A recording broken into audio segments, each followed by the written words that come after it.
And what people say you move fast, no, we've been in a delay for years. So we're really trying to play catch up. Oh, cool. Yeah, we just, well, where I'm coming from, of course, our parents are older.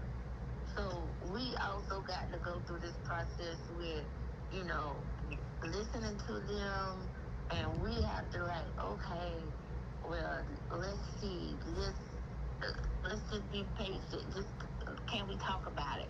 So on me and my sister part as well, my mother and my father, they talked to the both of, well, me and Letitia, me and Tish, and we have to explain certain things to them that they don't understand because, you know, it's just like, most people Нет, just think they эти wait. курицу не And I So, understand, and that's why I did not respond.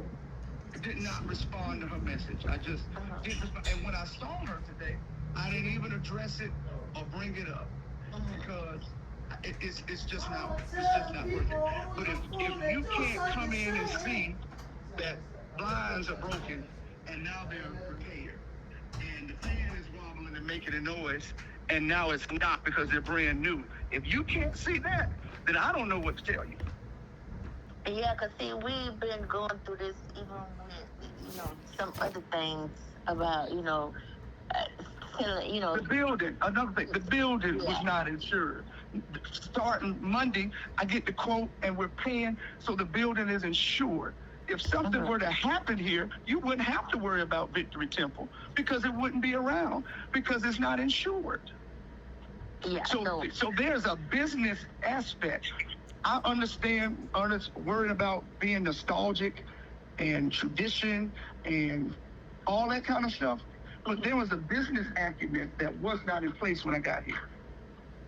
yeah. So I think So I These think are things that are being done to help make sure that the legacy and that if something happens, if a fire, there's a switch in here in the maintenance room that if you plug anything to it, it catches fire.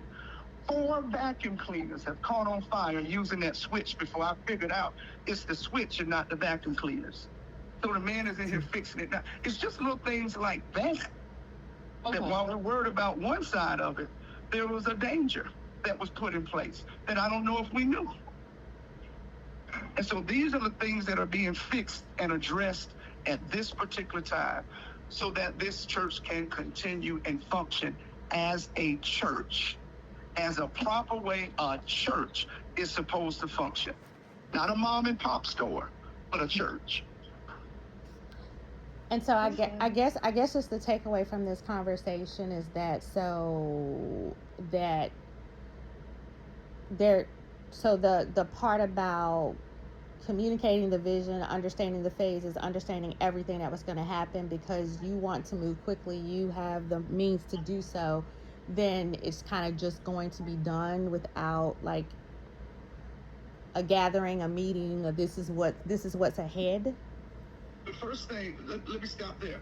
It is so hard to even state what the vision is in an area that is not able to function. If I were to say we're going to use the rooms for classrooms, it was filled to the ceiling with junk. There were dry rotted bed, sofa bed from 1920. And as soon as we moved it, it broke. That's Sister Christie. So again, I'm a little confused and baffled on what exactly wingback chairs from the 50s. And I understand what it took to get it. God knows I do. I understand because I started in a storefront church that was borrowed from another church twice before God blessed me to get the edifices that we have debt free. And it didn't come from not being business minded and not having a vision. It came from having a plan. I came here and purchased $170,000 church, cash money, and renovated it. Cash money, didn't owe nobody nothing. That came from First Lady and I. I never received a dime back from that, and that's fine. because that's what a pastor does. The first part of the vision is making the house inviting and safe for people to even want to come in here. That's the goal.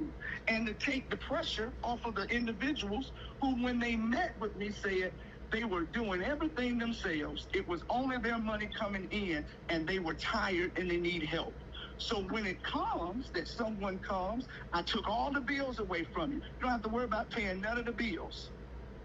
All the bills are being paid. You're raising between $1,000, you in financial, and $2,000 a Sunday that you're raising now that you wasn't raising a few months ago. You have 19 people sitting in Sunday school and $140 raised in the Sunday school offering that you wouldn't have had before. So I'm still confused as to what the issue is. What they said to me that they wanted is what they got. And now that they have it, they don't want the help.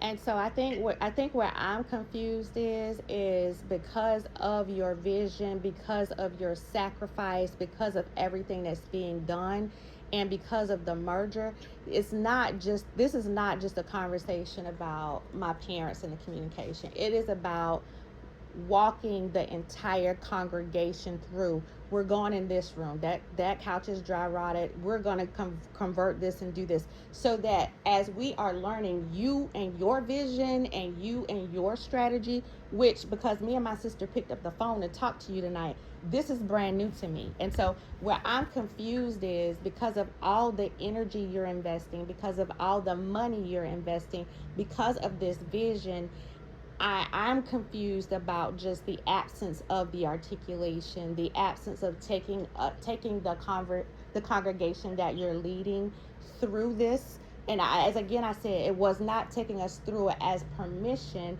It's more of taking us through it because you're saying that the business acumen wasn't there for us to be able to, for the change and for the buy-in, for the people who have to invest in this as well.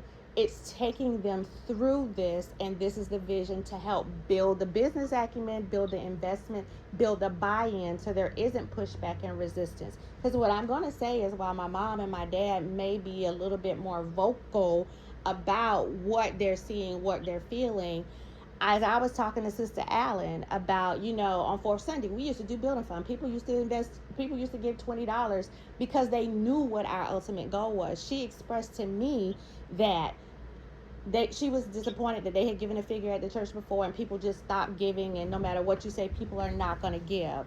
I don't know what others are sitting back and saying and not knowing. I feel like, the culture that we have had is not can I do. It's more of transparency, communication. I want this so that we develop our relationship together, because right now there's some things that we're trying to patch that could be easily salvaged with just a simple conversation. Okay. Maybe I'm different because I don't know who would care about cluttered rooms and broke lives. I'm just, that doesn't make sense to me. When you come in, you can clearly see the change and the difference. And it didn't take 3 years of raising funds to do it. And so we raised the funds to buy the house next door for $25,000. We raised those funds. We were raising the funds in order to fix the house next door, raising those funds. So, yeah, people don't always give, but I think what they saw is what you're going to see here. I am not a sit back and wait on the congregation to do anything that the church needs, because true leadership is God gave me the vision, so I'm supposed to be able to execute it. And I will receive all the help that I can get. But I also want them to know it's not going to be predicated on them helping me to get it done. I'm not going to sit back and wait on that to happen if the vision says we need it. And that is the purpose of having a pastor that is resourceful and has the means to get things done. Maybe other pastors were not that way. Maybe they wanted to take more than what they were given. I'm not that way. Mm-hmm. And that's the reason why I'm blessed to do it. Then all of this stuff is going on now while everybody is home, but I'm here. Mm-hmm. Everybody else is doing their own life, and I'm here because this is what my life is about. I don't have nothing else in my life that I have to do. No kids, no extracurricular activities, no social orders or nothing. It's work, home, and church. That's where the vision is, where it lies for me. The vision is coming in and saw messed up chairs, and so I went and bought the chairs. Okay. That's the vision. The vision is the table was broke, and so I threw it out and got in another table and put the back table cover back over it. You're not going to know everything that I do because I'm a real pastor. Okay. And if I have to sit down and explain and get approval and walk somebody through a jam-packed room and get their expression before I throw it away, then maybe y'all need somebody else. Because I'm not going to do that. When there's a need and I can handle it, I'm going to get it done and handle it. That doesn't compute with me. That even goes back to when we were children with our parents. There were some things that was just done, and because it was leadership, we fell in line. It's the equivalent to the leader. It's just some things I'm never going to come and ask and get any permission to do. Because when God come to check me, he ain't going to Mother Dowling. He ain't going to Deacon Dowling. He's not going to Penny or Leticia. He's going to check me about what he told me to do for the church he put me over. And when the bishop comes, he going to ask y'all nothing. Okay. I don't want any tension or anything. I don't have any. Okay. All I want to know is, what do you all want me to do with the piano and with the furniture and with those chairs, as I asked over a month ago, to alleviate all of this? Yeah, that's why we were just calling. We just wanted to just come to a common ground or come to a decision on these things so we could just, communicate it to our parents, so my mom won't, no more text messages like that or any of that. That's all we was just calling just to have a conversation, because that's what we just wanted to have. We just wanted to have a conversation with you, just to clear the air, just to ask some questions, and that was just it. That was just No, I totally understand. And you have every right. You have every right. okay. So, But we're still left with the piano and the chairs. okay.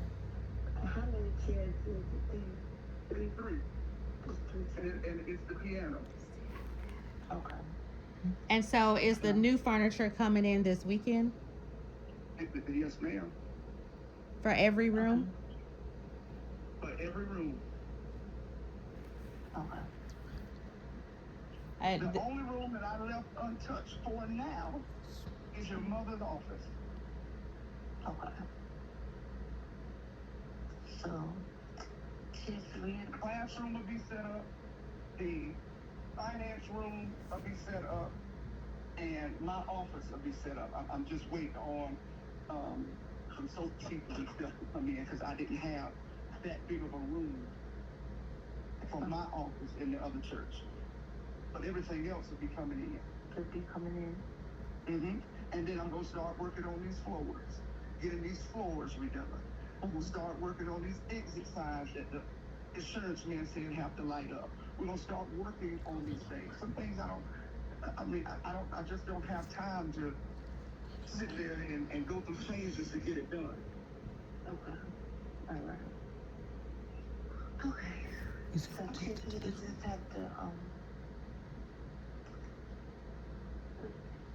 get somebody to come move the chairs and the piano. Tomorrow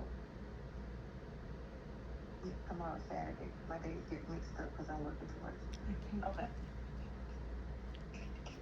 Okay. we just wanted to just have a conversation. That's just it. That's just it. Just to, you know, ease everything over so nobody will have no hard feelings. No, I totally understand. But let me just give you a scratch list of what's taking place. You got new light fixtures. The rest of them be in next week. You're going to have new blinds that go in next week.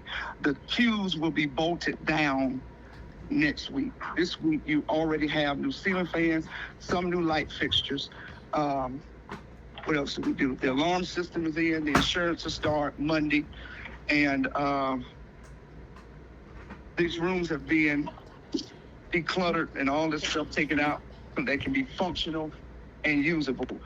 TVs are in and mounted, new ceiling fans. So there are things that have already gone on last week, this week, and prior to, and leading up. And my goal is to have it as finished as possible by the time we have the Pioneers Week. That's the goal. That's my rush. So when people come back in here, they'll see that there's a great change that is taking place in here. And it's going to be on behalf of Greater Victory Temple. It won't be that Zema Florence did it or Shanita did it. The church did it. That's what they need to know. That's what they need to hear. It was done by the church. I'm a member of the church that I pastor. So I represent the church. I don't think it's gonna come back on at all since The air conditioners were serviced. And that's another bill. It's going to be about $20,000 in order to get these air conditioners fixed because they're older. Which is the reason why the light fixtures have been changed and a lot of rooms have been added ceiling fans to help save these air conditioners. Because when the air conditioners go, I don't have time to sit around asking for $20 or $30 for a building fund in order to get the air conditioners because I'm going to have to go and get the air conditioners to put in order to do that. Okay. And everybody's going to look to me to do it because I'm the pastor. So if they want to do something, they can start raising money towards that now. Yeah, to fix the air conditioner. Okay. Because you're going to have to replace them. And he already told me how much they are because you're going to have a ceiling heat furnace as well. So right now, I've changed them to stop with all of the light bulbs and the heat. Okay. And we got the new ceiling fans because those were wobbling and broken. Right. So these new ceiling fans are able to do what they're supposed to do. You can't even hear them. Oh, okay. And there are ceiling fans that's going to be in every office. It's in one office now. And the other two will have ceiling fans in them. Your mom's office and the classroom is going to have ceiling fans in them next Friday. Okay. With light pits. So that's the reason for it. And then putting up these blinds and stuff so that we can keep as much coolness in here as possible. The cameras go up. That's the next thing. The cameras will be up tonight. And like I said, the alarm system is installed. The new internet system is installed. We got rid of the other one that was costing $300 and some odd for a reason. And now we only spend $115 a month. Okay. Okay. We got you. All right. Thank you for having this conversation with us. Oh, that's good. No problem. No problem at all. All right. You have a great night. Hold on one second, let me get the picture. Because if you go to Wayne Hunt's number, they can walk you through it and give I you hope them they're an still IDM. open. Yeah, it's customer service.